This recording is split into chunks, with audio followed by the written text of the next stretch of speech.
एलिया कहता, जिस परमेश्वर के सामने मैं उपस्थित रहता हूं, उस परमेश्वर की शपथ मेरे कहे बिना ना बारिश आएगी ना ओस पड़ेगी। वो एलिया जो परमेश्वर के सामने उपस्थित रहता था, प्रार्थना के कारण इतनी दलेरी रखता है कि राजे को यह कह सकता है कि मेरी जिम्मेवारी है, बारिश नहीं आएगी, यानी तेरे राज्य की तबाही का जिम्मेवार मैं हूं। और वही एलिया जब प्रार्थना नहीं करता है, इजाबेल की धमकी जब मिलती है तो भागता है वहां से।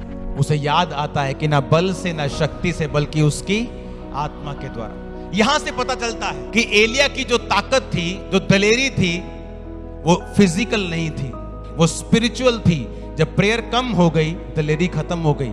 जब इजाबेल ने धमकी दी, भाग गया वहां से। जो राजा से नहीं डरा, उसकी वाइफ से कैसे डर सकता है? लेकिन प्रेयर लाइफ की कमी, शैतान चाहता है कि आपकी लाइफ में प्रेयर की कमी हो, क्योंकि जो कुछ आप चाहते हैं और जो परमेश्वर चाहता है आप नहीं हासिल कर सकते अगर आप प्रेयरलेस हैं। तो वो नहीं देखता आप कितने भारी विश्वासी हैं, कितने अच्छे हैं, कितने बड़े टाइदर हैं, कितने बड़े वॉलंटियर हैं, कितने बड़े पास्टर हैं, कितने बड़े अपोस्टल हैं।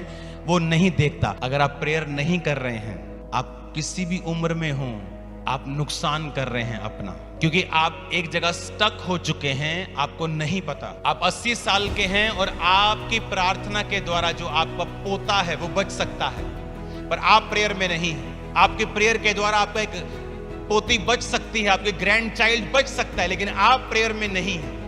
आप उनको काउंसलिंग कर रहे हैं, जबकि आपको पता है ना बल से ना शक्ति से कुछ चीजें जो डेविल से प्रभावित होती हैं लोगों की लाइफ में, वो काउंसलिंग से फ्री नहीं कर सकते आप उनको। ये 10-10 दिन, ये 20-20 दिन, ये 3-3 महीने काउंसलिंग हो रही है, क्योंकि हम पावरलेस हैं। जब हम पावरलेस होंगे, हम काउंसलिंग ज्यादा करेंगे। और अगर आप पावर से भरे हुए हैं, ऐसे व्यक्ति को आप क्रूसेड पे लेके आएंगे, जब वो लंगड़ों को चलता हुआ देखेगा, काउंसलिंग की जरूरत नहीं, बोलेगा हाँ मैंने देखा इसे, मैंने देखा इसे। मैं बाहर था जब ये अंदर स्ट्रेचर पे लेट के आया था। आज विश्वासी की प्रेयर लाइफ 0 है।